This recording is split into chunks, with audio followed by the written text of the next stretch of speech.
Class 8th lesson 9 the happy Prince. Story है happy Prince की, जो किसी राज्य का एक राजकुमार था। उसकी मृत्यु के पश्चात उसका बहुत सुंदर एक पुतला बनाया गया और उसे शहर के बीचों बीच लगवाया गया।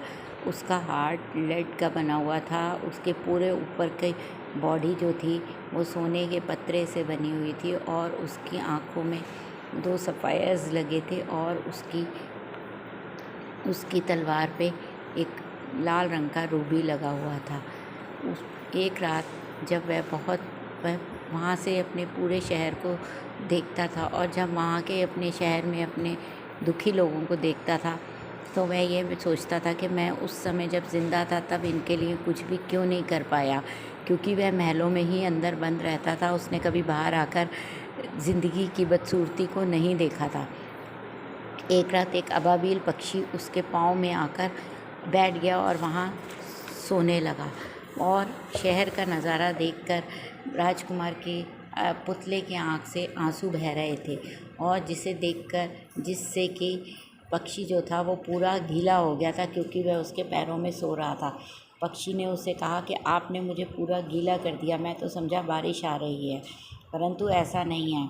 तब राजकुमार ने उसे अपनी व्यथा सुनाई कि वह पूरे टाइम अंदर महल में रहता था और किसी के भी दुख दर्द को जानता ही नहीं था, इसलिए लोग उसे हैप्पी प्रिंस कहते थे और मेरा पुतला भी हैप्पी प्रिंस के नाम से ही मशहूर है। और अब जब मैं मर गया हूँ, यहाँ खड़े होकर शहर के बीचों बीच मैं सारी शहर के लोगों के दुखों को देखता हूँ तो मेरा मन रो उठता है।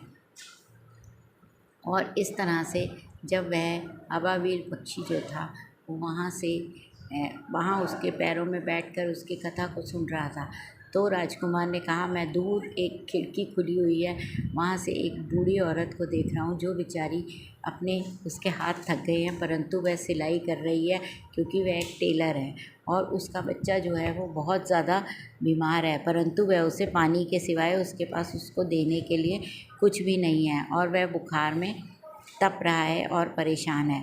इस तरह से उसकी दुख की व्यथा को देखकर राजा जो था बहुत परेशान हुआ और राजकुमार जो था वह बहुत परेशान हुआ और उसने पक्षी से कहा कि मेरे पैर तो ज़मीन में बांधे हुए हैं और मुझे जमाया हुआ सीमेंट से यहाँ पे मैं हिल नहीं सकता, क्या तुम मेरा एक काम करोगे?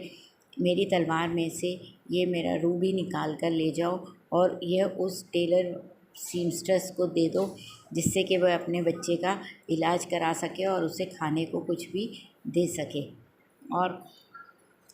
पर पक्षी ने कहा कि बहुत ज़्यादा ठंड है और मैं उड़ नहीं सकता। तब राजकुमार ने कहा कि मैं मजबूर हूँ, मैं सहायता करना चाहता हूँ पर नहीं कर सकता। अगर तुम उसकी ये सहायता करोगे तो तुम्हें इससे बहुत सुकून मिलेगा।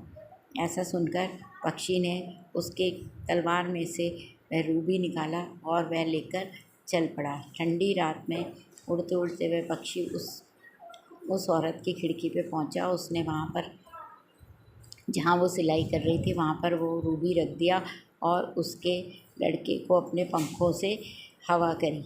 बच्चा जो था उसको ऐसा प्रतीत हुआ जैसे उसका बुखार उतर गया और वो शांति से सोने लगा और कहने लगा कि अब मुझे अच्छा लगा। अबाबिल पक्षी लौट कर हैप्पी प्रिंस के पास आया और उसने कहा कि आपने मुझे जो भी काम कहा था मैंने वो कर दिया है, परंतु इतनी ठंड होने के पश्चात भी मुझे गर्मी महसूस हो रही है। तो अब राजकुमार ने कहा कि तुमने इतना अच्छा काम किया, इस कारण तुम्हें गर्मी का एहसास हो रहा है।